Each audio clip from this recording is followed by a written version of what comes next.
High guys, renal ഫിസിയോളജിയുടെ next part types of nephron. Nephron complete ആയി കഴിഞ്ഞു തൊട്ട് മുന്നത്തെ വീഡിയോയിൽ. അടുത്താണ് എന്ത് പല ടൈപ്പ് ഓഫ് നെഫ്രോൺസ് നമുക്ക് നോക്കാം. എളുപ്പമുള്ള ഭാഗം തിരിയുള്ളൂ.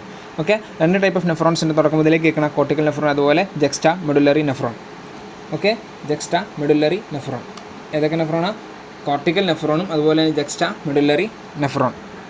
ക്ലാസിഫിക്കേഷൻ നേരെ ഒരു ടേബിൾ ഗീതയെ കൊടുത്തിട്ടുണ്ട്. ആ ടേബിൾ നേരെ നോക്കാം. അപ്പോൾ തന്നെ ഫുൾ കംപ്ലീറ്റ് ആവും. ഒന്നുമില്ല, എളുപ്പമാണ്.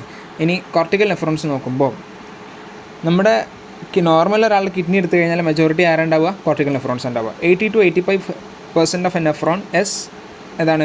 കോർട്ടിക്കൽ നെഫ്രോൺ ആണ്. കോർട്ടിക്കലാണ് ഏത്?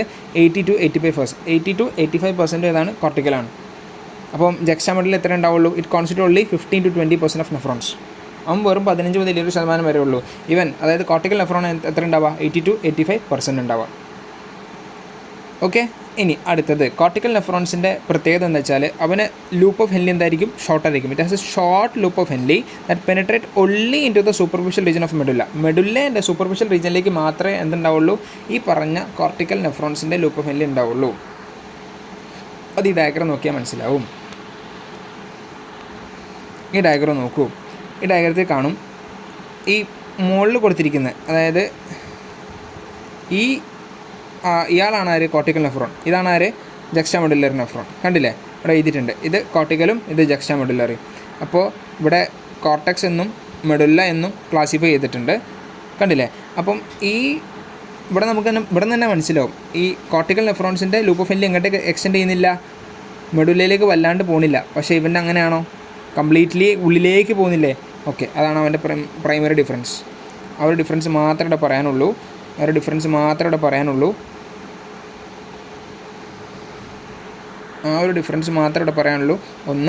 ഒന്നെന്തായിരുന്നു?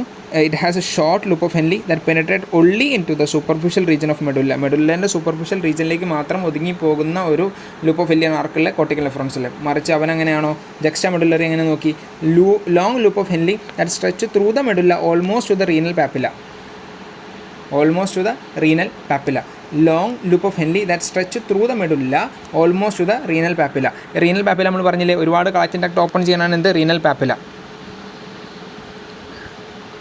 റീനൽ പാപ്പില എന്ന് പറഞ്ഞാൽ എന്തായിരുന്നു? മാറിപ്പോയി. അതായത് നമ്മൾ റീനൽ പിരമിഡ് പറഞ്ഞപ്പം ആ റീനൽ പിരമിഡിൻ്റെ ഇവിടുത്തെ ഓപ്പണിങ്ങിനെ വിളിച്ച പേരാണ് എന്ത്? Renal papilla. റീനൽ പെൽവിസിലേക്കുള്ള ആ ഓപ്പണിങ്ങിനെ വിളിച്ച പേരാണ് എന്ത്? Renal papilla. അപ്പോൾ ഇവിടെ പറഞ്ഞതാ long loop of Henle that stretch through the medulla almost to the renal papilla. Okay അല്ലേ? ഇനി അടുത്തത് glomerulus located in the superficial region of cortex. അതായത് കോർട്ടക്സിൻ്റെ സൂപ്പർഫിഷ്യൽ ഏറ്റവും ടോപ്പ് മോസ്റ്റ് പൊസിഷനിലായിരിക്കും കോർട്ടിക്കൽ നെഫ്രോൺസിന് എന്തുണ്ടാകുക?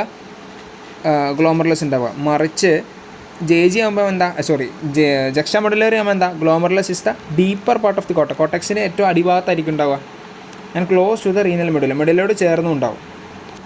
ഫിഗർ കാണുമ്പോൾ തന്നെ ഏകദേശം ഐഡിയ ആവും. കണ്ടില്ലേ? ഈ ഫിഗർ കണ്ടില്ലേ? ഇവൻ്റെ അതായത് കോർട്ടിക്കൽ നെഫ്രോൺസിനെ കണ്ടില്ലേ? കോർട്ടക്സിൻ്റെ ടോപ്പ് മോസ്റ്റ് പൊസിഷനിലാണ് അവൻ്റെ ഗ്ലോമർലസ് ഉള്ളത്. മറിച്ച് ജക്സ്റ്റാ മെഡുലറി ആകുമ്പം അവൻ്റെ ഗ്ലോമർലസ് എന്ന് പറഞ്ഞാൽ it is somewhat near to that of medulla. Okay, 3 point കഴിഞ്ഞു. അടുത്ത point, it receives blood from ഈ പറഞ്ഞ നമ്മുടെ കോർട്ടിക്കൽ നെഫ്രോൺ ആണെങ്കിൽ it receives blood from peritubular capillary arising from efferent ആർട്ടീരിയോളിൽ നിന്ന് അറൈസ് ചെയ്യുന്ന ഇഫറൻ്റ് ആണ്, അഫറൻ്റ് വരുന്നവനാണ്, ഇഫറൻ്റ് പോകുന്നവനാണ്. അപ്പോൾ ഈ ഇഫറൻ്റ് ആർട്ടീരിയോളിൽ നിന്നും അറൈസ് ചെയ്യുന്ന പെരിട്യൂബുലാർ കാപ്പിലറീസ് ആണ് അവന് ചുറ്റും ഉണ്ടാവുക. ആരുടെ? കോർട്ടിക്കൽ നെഫ്രോൺസിന് ചുറ്റും ഉണ്ടാവുക. മറിച്ച് ജക്സ്റ്റാ മെഡുലറി ആവും it receives blood supply from peritubular capillary കൂടെ as a vasa recta that arises from efferent arteriole എന്നൊരു നീണ്ട് നിവർന്ന് കിടക്കുന്ന സിംഗിൾ യു പോലൊരു ട്യൂബ് കൂടി ഉണ്ടാവും. അവൻ്റെ പേരാണ് എന്ത്? വാസാറക്ട. അത് വാസാറക്ട അല്ലാതെ പെരിട്യൂബുലാർ കാപ്പിലറീസ് എങ്ങനെയാണ്? ഇങ്ങനെ ചുറ്റിപ്പൊഴിഞ്ഞ് നടക്കുന്നതാണ് പെരിട്യൂബുലാർ കാപ്പിലറീസ്. അതുകൂടാതെ സ്ട്രെയിറ്റ് ആയിട്ട് കിടക്കുന്ന ഒരു യു ഷേപ്ഡ് ബ്ലഡ് വെസലാണ് ഏത്?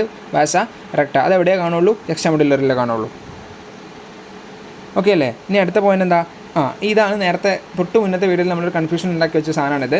Ascending limb of loop of Henle is uniform. അതായത് അസെൻഡിങ് ലിംബ് പൊതുവേ നമ്മുടെ ഈ പറഞ്ഞ ലൂപ്പ് ഓഫ് ഹെൻലി പറയുന്ന സമയത്ത് ലൂപ്പ് ഓഫ് ഹെൻലി എന്തുണ്ട്? ഒരു അസെൻഡിങ് പാർട്ടുണ്ട്, ഒരു ഡിസെൻഡിങ് പാർട്ടുണ്ട്.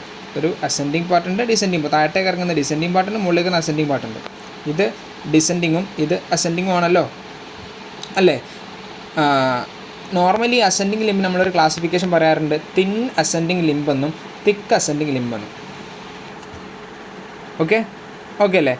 JG അതായത് JG അല്ല, ജക്സ്റ്റാമോഡുലറി നെഫ്രോണ് ഈ പറഞ്ഞ തിന്നും ഉണ്ട് തിക്കും ഉണ്ട്. Ascending limb of loop of Henle consist of 2 portion, a thin ascending limb followed by a thick ascending limb. Juxtamedullary നെഫ്രോണിൻ്റെ അസെൻഡിങ് ലിംബിന് ഈ പറഞ്ഞ തിൻ പാർട്ടും ഉണ്ട് തിക്ക് പാർട്ടും ഉണ്ട്. മറിച്ച് കോർട്ടിക്കൽ നെഫ്രോൺ എന്ത് മാത്രമേ ഉള്ളൂ? Ascending limb of loop of Henle is uniform, no thin part. അപ്പോൾ അവിടെ എന്ത് മാത്രമേ ഉള്ളൂ? തിക്ക് മാത്രമേ ഉള്ളൂ. അത് ഈ ഫിഗർ കണ്ടാൽ മനസ്സിലാവും. താഴത്തെ ഫിഗർ കണ്ടില്ലേ? ഇവൻ ഇതേതായിരിക്കും താഴോട്ട് പോയിട്ടുണ്ടാവുക? ഇത് ജക്സ്റ്റാമോഡുലറി നെഫ്രോൺ. ഇതേതാണ്? Cortical nephron. കോർട്ടിക്കൽ നെഫ്രോണിൻ്റെ ഇത് ഡിസെൻഡിങ് ഉണ്ട്. ഇവിടെ നിന്ന് ഇങ്ങനെ ഗ്ലോമറുലസ് തുടങ്ങി ഇത് ഡിസെൻഡിങ് ആയിരുന്നു. അസെൻഡിങ്ങിൽ കണ്ടില്ലേ? തിക്ക് പാർട്ട് മാത്രമേ ഉള്ളൂ. ഓക്കെ, അതൊരു മേജർ ഡിഫറൻസ് ആണ്. ഉറപ്പിച്ചോ, കോർട്ടിക്കൽ നെഫ്രോൺസിന് എന്തില്ല? അസെൻഡിങ് ലിംബിന് തിന്നെന്നോ തിക്കെന്നോ ഇല്ല. അവിടെ എന്ത് മാത്രമേ ഉള്ളൂ? തിക്ക് മാത്രമേ ഉള്ളൂ. അപ്പോൾ ആരുടെ ആബ്സെൻസാ? തിന്നില്ല. The thin part of ascending limb is absent for ആർക്ക്? Cortical nephron. അപ്പോൾ cortical nephron has a thick part alone. അപ്പം ജക്സ്റ്റാമോഡുലറിക്ക് എന്തുണ്ട്? It has a thick part and thin part for ascending limb of loop of Henle. Okay, pucca. ഇനി cortical nephron പറയുമ്പം അടുത്ത point, it has no role in the concentration of or dilution mechanism of യൂറിൻ്റെ concentrate ചെയ്യാനോ അതുപോലെ dilution ചെയ്യാനോ ആർക്കും വലിയ റോളില്ല. Cortical nephron റോളില്ല. ആർക്കാ റോൾ ഉണ്ടാവുക? ജക്സ്റ്റാമോഡുലറിക്ക്. അവൻ എന്തായി? It has it enable the kidney to excrete ഒന്നെങ്കിൽ very dilute or very concentrate urine. അതിന് സഹായിക്കുമാര് ജക്സ്റ്റാമോഡുലറി. ഇവനാ പണിയുണ്ടോ? ഇല്ല. റഫ്ലി പറയുമ്പം മെജോറിറ്റി ആരാണ്? കോർട്ടിക്കൽ നെഫ്രോൺ ആണ്. കോർട്ടിക്കൽ നെഫ്രോൺ എന്താ ഉള്ളത്? ഷോർട്ട് ലൂപ്പ് ഓഫ് ഹെൻലി ആണ്. അത് എങ്ങോട്ടേക്ക് എത്തുന്നില്ല, ജസ്റ്റ് മെഡുലറിൻ്റെ സൂപ്പർഫിഷ്യൽ പാർട്ട് മാത്രമേ ഉള്ളൂ.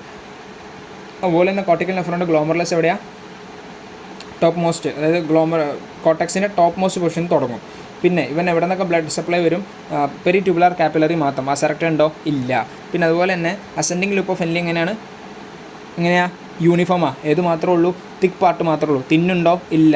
വണ്ണം കുറഞ്ഞ ഭാഗമുണ്ടോ? ഇല്ല. പിന്നെയോ ഇവന് ഡൈലൂഷനിലോ കോൺസെൻട്രേഷൻ വല്ല പണിയുണ്ടോ? ഇല്ല. ആർക്ക് പണിയുള്ളത്? ഇതിന് നേരെ ഓപ്പോസിറ്റ് ആർക്കുണ്ടാവുക? ജക്സ്റ്റാമോഡുലർ നെഫ്രോൺ. അത്രേ ഈ ഭാഗത്തെ ടൈപ്പ് ഓഫ് നെഫ്രോൺസിൽ പറയാനുള്ളൂ കേട്ടോ. ചെറിയ ഭാഗമാണ്. Thank you.